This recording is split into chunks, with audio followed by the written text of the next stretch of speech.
नमस्कार दोस्तों, आपका अपने चैनल मनोज गुप्ता एकेडमी में आपका स्वागत है। दोस्तों, आज हम इतिहास और राजनीति विज्ञान कक्षा 10वीं के पाठ 1 इतिहास लेखन पश्चिमी परंपरा का स्वाध्याय अर्थात प्रश्न उत्तर करने वाले हैं। दोस्तों, अभी तक आप लोगों ने इस चैनल को सब्सक्राइब नहीं किया है तो प्लीज सब्सक्राइब और चैनल लाइक कीजिए और अपने फ्रेंड्स के साथ शेयर कीजिए। यहाँ पे देखिए, पाठ 1 इतिहास लेखन और पश्चिमी परंपरा। पहला प्रश्न क्या दिया गया है? दिए गए विकल्पों में से उचित विकल्प चुनकर कथन पूर्ण कीजिए। तो पहले कथन में दिया गया है, खाली जगह को आधुनिक इतिहास लेखन का जनक कहा जाता है। इसके ऑप्शन है वोल्टेयर, रेने देकार, लियोपोल्ड राउंके और कार्ल मार्क्स। इसका उत्तर आएगा वोल्टेयर। वोल्टेयर को आधुनिक इतिहास लेखन का जनक कहा जाता है। दूसरे कथन में क्या दिया गया? आर्कोलॉजी ऑफ नॉलेज ग्रंथ खाली जगह द्वारा लिखा गया है। इसका ऑप्शन है Karl Marx, Michael Foucault, Lucien Febvre और वोल्टेयर। इसका उत्तर आएगा Michael Foucault. Archaeology of knowledge ग्रंथ माइकल फूको द्वारा लिखा गया है। ब प्रश्न में क्या दिया गया है? निम्न में से असत्य जोड़ी को पहचान कर लिखिए। मतलब इसमें से असत्य जोड़ी कौन सी है?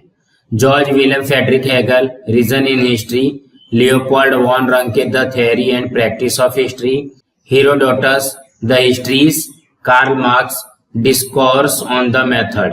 तो इसकी असत्य जोड़ी आएगी Karl Marx, discourse on the method. इसकी सुधारित सत्य जोड़ी है कार्ल मार्क्स, दास कैपिटल। दूसरे प्रश्न में दिया है, निम्न अवधारणाओं को स्पष्ट कीजिए। द्वंद्ववाद, मतलब ये जो द्वंद्ववाद है वो क्या है? इसका पहला पॉइंट है, किसी घटना का सही अर्थ ज्ञात करने के लिए परस्पर विरोधी दो सिद्धांत प्रस्तुत करके उसके द्वारा उचित तर्क किया जाता है, मतलब दिमाग लगाया जाता है, इसे ही द्वंद्ववाद कहते हैं। कहने का क्या मतलब है? दो विरोधी सिद्धांत बनाएंगे, दोनों अलग अलग सिद्धांत या नियम बनाएंगे और उसी को ही द्वंद्ववाद कहा जाता है। यह सिद्धांत जॉर्ज हेगल द्वारा प्रस्तुत किया गया। उसके अनुसार किसी भी घटना का अर्थ ज्ञात करने के लिए उसका दो विरोधी प्रकारों में वर्गीकरण करना पड़ता है। मतलब कोई भी घटना है, उसका अगर हमको मीनिंग निकालनी है तो उसको दो प्रकार से वर्गीकरण किया जाता है। किसी घटना के विषय में जब एक सिद्धांत प्रस्तुत किया जाता है तब उस सिद्धांत को दोषपूर्ण बताने वाला दूसरा एक प्रति सिद्धांत प्रस्तुत किया जाता है। जब भी हमारे मन में कोई भी सवाल आते हैं तो उसको हम सही है या गलत है, उसको सोचने के लिए दो सिद्धांत, दो नियम, दो तरीके से हम सोचते हैं।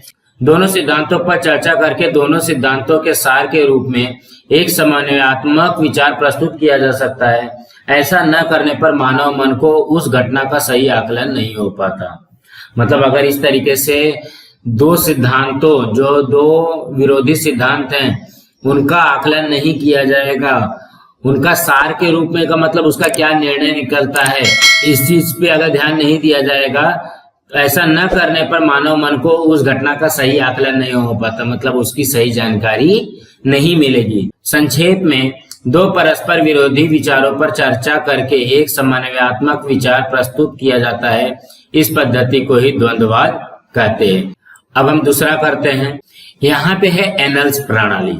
एनल्स प्रणाली में क्या दिया गया है? प्राचीन काल में राजा, युद्ध, राजनीतिक घटना, महान नेता आदि को इतिहास के अर्थ के रूप में ग्रहण किया जाता था। हमको इतिहास में सिर्फ यही लोगों के बारे में बताई जाती थी। 20वीं शताब्दी के प्रारंभ में फ्रांस में इतिहास लेखन को एक अलग दिशा मिली। राजनीतिक अध्ययन के साथ ही स्थानीय लोग, तात्कालिक जलवायु, व्यापार, कृषि, प्रौद्योगिकी, परिवहन तथा संपर्क के साधन, सामाजिक विभाजन और मानव समूह की मानसिकता का अध्ययन करना महत्वपूर्ण माना जाने लगा। मतलब पहले के जो हमारा इतिहास था सिर्फ राजा, युद्ध और राजनीतिक घटना, महान नेता के बारे में ही होती थी, लेकिन बाद में क्या हो गया कि हर एक पॉइंट पे तत्कालिक जलवायु, व्यापार, कृषि, प्रौद्योगिकी, परिवहन, संपर्क के साधन, हर एक चीज पे इतिहास लिखा जाने लगा। इस विचार प्रणाली को ही एनल्स प्रणाली कहा जाता है। एनल्स अर्थात वार्षिक प्रतिवेदना घटना जिस कालखंड में हुई उसका केवल राजनीतिक ही नहीं अपितु तत्कालिक समाज, आर्थिक आदि सभी दृष्टियों से अध्ययन करना चाहिए, ऐसा मानने वाली एनल्स प्रणाली को फ्रांसीसी इतिहासकारों ने प्रथम विकसित किया है। अब तीसरा प्रश्न देखते हैं। निम्न कथनों को कारण सहित स्पष्ट कीजिए। मतलब ये कथन दिया गया है उसको हमको कारण सहित बताना है। स्त्रियों के जीवन से जुड़े विभिन्न पहलुओं पर विचार करने वाले अनुसंधान कार्य प्रारंभ हुए। मतलब स्त्री के जीवन से किस तरीके से विचार करके नए नए अनुसंधान मतलब रिसर्च किए गए। इसके उत्तर में 4 पॉइंट दिए गए हैं। इतिहास लेखन में पुरुष प्रधान दृष्टिकोण का प्रभाव था। सीमा द बोवा नामक फ्रांसीसी विदुषी ने इतिहास लेखन में स्त्रीवादी भूमिका प्रस्तुत की। कहने का क्या मतलब है, इतिहास लेखन में पहले से पुरुष ही लिखते थे, बाद में सीमा द बोवा जो ये विदुषी का मतलब क्या होगा, इतिहास लिखने वाली सीमा द बोवा नामक फ्रांसीसी विदुषी ने इतिहास लेखन में स्त्रीवादी भूमिका प्रस्तुत की। मतलब उन्होंने इतिहास लिखना चालू किया। स्त्रीवादी इतिहास लेखन में स्त्रियों का समावेश किया गया। इतिहास लेखन के क्षेत्र में अपनाए गए पुरुष प्रधान दृष्टिकोण पर पुनर्विचार करने पर जोर दिया गया। इतिहास जो है सिर्फ पुरुष ही लिखते थे और उसके ऊपर विचार किया गया। सीमा द बोवा ने स्त्रीवादी भूमिका के कारण स्त्रियों से संबंधित नौकरी, ट्रेड यूनियन तथा स्त्रियों के पारिवारिक जीवन से संबंधित विभिन्न पहलुओं पर विचार करने वाला अनुसंधान शुरू हुआ। दूसरा है, फूको की लेखन पद्धति को ज्ञान का पुरातत्व कहा है। मतलब फूको की जो लेखन पद्धति थी उसको ज्ञान का पुरातत्व क्यों कहा गया, उसका कारण बताना है। उसका उत्तर है, माइकल फूको ने काल क्रमानुसार इतिहास की अखंड रचनाएं करने की पद्धति को दोषपूर्ण सिद्ध किया। उसके मतानुसार अंतिम सत्य तक पहुंचना पुरातत्व का उद्देश्य न होकर के भूतकाल की स्थितियों के अंतर तथा परिवार के स्पष्टीकरण करना पुरातत्व का उद्देश्य। फूको ने ऐतिहासिक स्थितियों के अंतर के स्पष्टीकरण पर बल दिया, इसलिए उसने अपनी लेखन पद्धति को ज्ञान का पुरातत्व कहा है। निम्न संकल्पना चित्र पूर्ण कीजिए। यहाँ पे दिया गया है यूरोप के महत्वपूर्ण विचारक के नाम लिखने हैं, 4 नाम लिखने हैं। तो पहला नाम है जॉर्ज विलियम फ्रेडरिक हेगल, दूसरा है लियोपोल्ड वॉन रांके, तीसरा है रेने देकार्त, चौथा है वोल्टेयर। 5वां प्रश्न में दिया गया है, निम्न प्रश्नों के उत्तर विस्तार में लिखिए। कार्ल मार्क्स का द्वंद्व सिद्धांत तथा वर्गवाद स्पष्ट कीजिए। मतलब कार्ल मार्क्स ने किस तरीके से द्वंद्व सिद्धांत और वर्गवाद किया था। 19वीं शताब्दी के उत्तरार्ध में जर्मनी के कार्ल मार्क्स ने द्वंद्ववाद सिद्धांत प्रतिपादित किया। उसके मतानुसार कार्ल मार्क्स कहाँ के थे, जर्मनी के थे। उन्होंने द्वंद्ववाद सिद्धांत प्रतिपादित किया।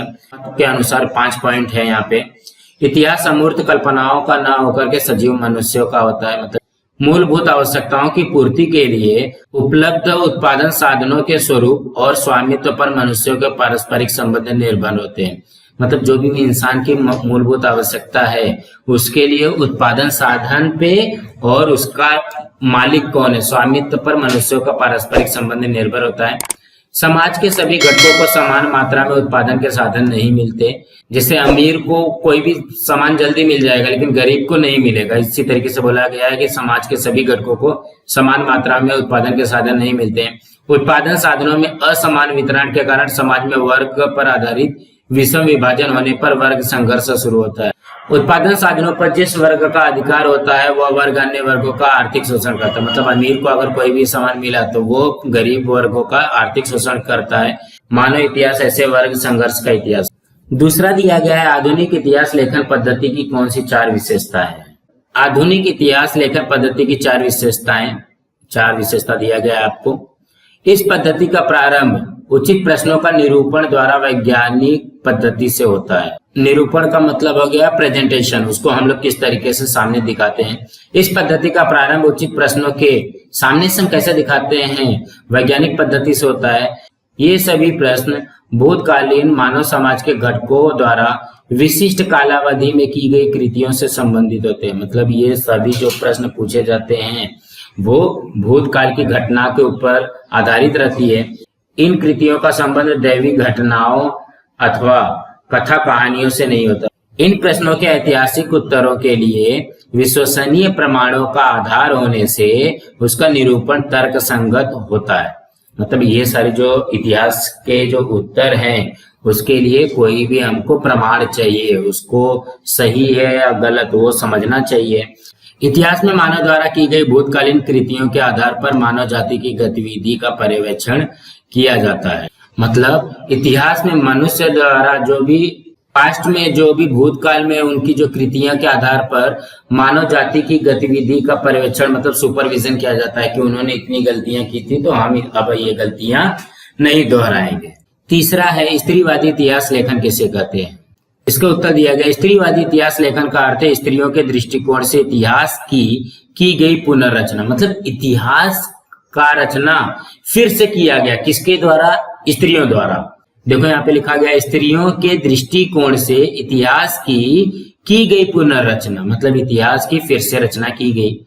इतिहास लेखन में पुरुषवादी दृष्टिकोण का अधिक प्रभाव था, मतलब इतिहास पहले पुरुष ही लिखते थे। इसलिए फ्रांसीसी विदुषी सीमा द बोवा ने इतिहास लेखन पर पुनर्विचार करने के लिए और उसमें स्त्रियों का समावेश करने पर बल दिया। उसके बाद स्त्रीवादी इतिहास लेखन के विचार को स्वीकार किया गया, मतलब सभी लोगों ने स्वीकार कर लिया इसको। स्त्रियों से संबंधित नौकरियां, रोजगार, ट्रेड यूनियन, स्त्रियों का पारिवारिक जीवन, स्त्री संस्थाएं आदि सभी विषयों पर विस्तार से अनुसंधान शुरू हुआ, मतलब रिसर्च शुरू हुई। 1990 के बाद में स्त्री को एक स्वतंत्र सामाजिक वर्ग मानकर इतिहास लिखने पर बल दिया जाने लगा। 1990 के बाद में स्त्री को एक स्वतंत्र सामाजिक वर्ग, मतलब उसको एक स्वतंत्र कर दिया गया कि भाई आप लोग भी अब इतिहास लिख सकते हो। इस दृष्टिकोण को स्त्रीवादी इतिहास लेखन कहते हैं। चौथा प्रश्न दिया गया है लियोपोल्ड वॉन रांके के इतिहास विषयक दृष्टिकोण स्पष्ट कीजिए।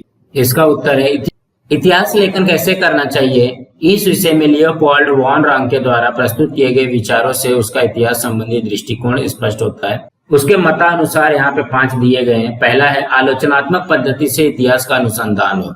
इतिहास लेखन करते समय ऐतिहासिक घटनाओं से संबंधित सभी कागज पत्रों तथा दस्तावेजों का गहराई से अनुसंधान होना आवश्यक है। मतलब इतिहास कोई भी लिखे, लेकिन उस समय के जो इतिहास की घटना से रिलेटेड जो कागज पत्र या दस्तावेज थे उसका रिसर्च किया जाए, खोज की जाए। इस गहन अनुसंधान के कारण हम ऐतिहासिक सत्य तक पहुंच सकते हैं। अगर हम प्रॉपर अच्छी तरीके से खोज करेंगे तो ही हम लोग इतिहास के सत्य तक पहुंच सकते हैं। इतिहास लेखन में काल्पनिकता ना हो, मतलब इंसान अपने कल्पना से ना लिखे और वैश्विक इतिहास की रचना पर बल दिया जाए। दोस्तों, आप लोगों को ये वीडियो कैसा लगा आप लोग कमेंट बॉक्स पे जरूर लिख करके बताइए, ताकि हम इसमें और भी ज्यादा सुधार कर सकें। और इस चैनल को लाइक कीजिए, शेयर कीजिए और सब्सक्राइब कीजिए।